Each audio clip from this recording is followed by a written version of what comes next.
নবম শ্রেণীর প্রিয় শিক্ষার্থীরা কেমন আছো? সবাই আশা করি অনেক ভালো আছো। বিষয় জীবন ও জীবিকা, ষান্মাসিক মূল্যায়ন 2024, তারিখ 10/7/2024। 100% সঠিক উত্তর। ইতিমধ্যে তোমাদের উত্তরগুলো আমরা প্রস্তুত করে ফেলেছি। জাস্ট তোমাদেরকে দিয়ে দিব কিভাবে আনসারগুলো করবে। তো এটি দেখো, তোমাদের যে কাজের নামটা হবে সেটি উদ্ভাবনীমূলক ব্যবসায়িক বিনিয়োগ পরিকল্পনা প্রণয়ন। ঠিক আছে, অর্থাৎ উদ্ভাবনীমূলক ব্যবসায়িক বিনিয়োগ পরিকল্পনা প্রণয়ন, এটি তোমাদের কাজের নাম। এবং প্রথম অংশে কি রয়েছে? পরিবারের জন্য ব্যবসায় নির্বাচন।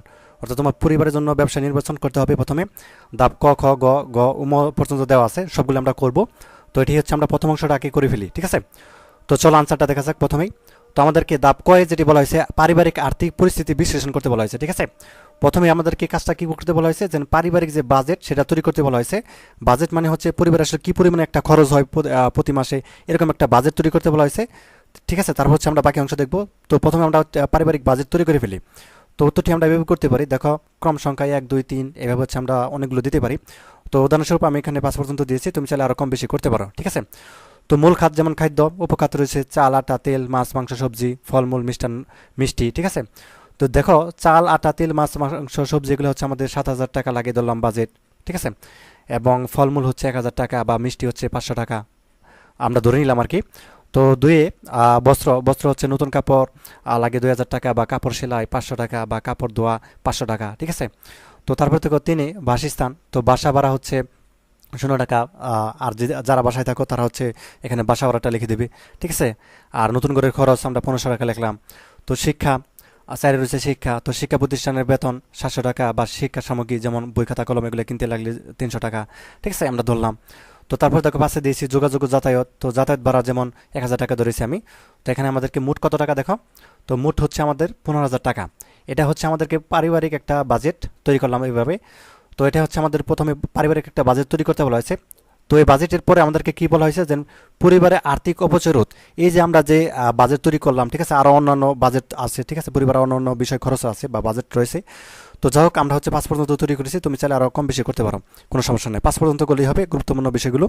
তো তারপর পরিবারের আর্থিক অপচয় রোধ, এটা আসলে কীভাবে করবে, বা পরিবারের আর্থিক অপচয় রোধে তুমি পদক্ষেপ কী কী নিবে সে ব্যাপারে আমাদেরকে প্রশ্ন করা হয়েছে। তো আমরা এইভাবে লিখব, পরিবারের আর্থিক অপচয় রোধে বিভিন্ন পদক্ষেপ গ্রহণ করা যায়, যেমন খাদ্য অপচয় না করা। ঠিক আছে, 2 কাপড় থাকতেও নতুন কাপড় না কেনা বা অযথা খরচ না করা, বিদ্যুৎ অপচয় না করা, পানি অপচয় না করা। ঠিক আছে, তো এইভাবে আমরা এগুলো লিখে দিব। তো তুমি চাইলে আরও কম বেশি লিখতে পারো, কমসে কম 5টি পয়েন্ট লিখবা, যেন পরিবারের আর্থিক অপচয় রোধ পদক্ষেপে তুমি কী কী পদক্ষেপ গ্রহণ করবা, এই 5টি পয়েন্ট অবশ্যই লিখবা। তো তারপর দেখো আমাদেরকে যেটি বলা হয়েছে, যে অর্থ সংশ্লিষ্ট কাজের দায়িত্ব তালিকা। ঠিক আছে, অর্থ সংশ্লিষ্ট কাজের দায়িত্ব তালিকা আমাদেরকে অর্থাৎ সুযোগ সুবিধা অনুযায়ী লিখতে বলা হয়েছে। তো আমরা এবার লিখতে পারি, যে পরিবারের বর্তমান আর্থিক অবস্থা বিশ্লেষণ, বা বিনিয়োগের খাত নির্বাচন, বিনিয়োগের লক্ষ্য উদ্দেশ্য নির্ধারণ, বা বিনিয়োগের ফলাফল মূল্যায়ন। তো এই বিষয়গুলো আমরা লিখে দিতে পারি। তো তারপর দেখো আমাদের ধাপ ক্ষয়ে আমাদেরকে বলা হয়েছে ব্যবসার ধরন নির্বাচন করতে বলা হয়েছে। ঠিক আছে, আমরা যে ব্যবসাটি করব সেটি আসলে ধরনটা নির্বাচন করতে বলা হয়েছে, যে ব্যবসার ধরন। তো উদ্ভাবনীমূলক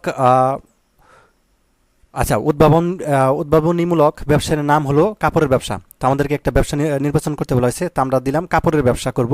এটা আমরা নির্বাচন করলাম। তো কেন নির্বাচন করলাম সেটি দেখি। তো এই ব্যবসাটি একটি দীর্ঘমেয়াদী ব্যবসা হবে। ঠিক আছে, তো আমরা যেটি করব সেটি কি দীর্ঘমেয়াদী ব্যবসা। তো এই ব্যবসাটি বেছে নেওয়ার কারণ হলো, কাপড়ের ব্যবসাটি স্বল্প পুঁজিতে করা যায়, তাছাড়া পারিবারিক চাহিদা পূরণ করবে কাপড়ের ব্যবসায়ের মাধ্যমে। তাই আমি উদ্ভাবনীমূলক ব্যবসা হিসেবে কাপড়ের ব্যবসা বেছে নিয়েছি। ঠিক আছে, তো এটা আমরা ধাপ ক্ষয়ে ব্যবসায় নির্বাচন লিখে দিব। তো তারপর দেখো আরও অংশ রয়েছে আমাদের। আচ্ছা, এতটুকুই রয়েছে, এতটুকু আমাদের প্রথম অংশ শেষ আমাদের। ঠিক আছে, তো এতটুকু আমাদের প্রথম অংশ শেষ, এবং আমরা এর পরের যে ভিডিওটি সেটাই আমরা দ্বিতীয় অংশ দেখব। সেই ভিডিওটি এই কমেন্টে আমি লিঙ্ক দিয়ে দিব। ঠিক আছে, অবশ্যই সেটি দেখে নিবে, অথবা তোমরা চ্যানেলের ভিতরে যাওয়ার পর ভিডিওতে ক্লিক করবে, সেখানে কিন্তু দ্বিতীয় পর্ব দেখতে পাবে। ঠিক আছে, তো দ্বিতীয় অংশে কিন্তু গ এবং উম পর্যন্ত দেওয়া আছে। ঠিক আছে, একটু পরে দিচ্ছি। তো এই পর্যন্ত তোমরা লিখতে থাকো।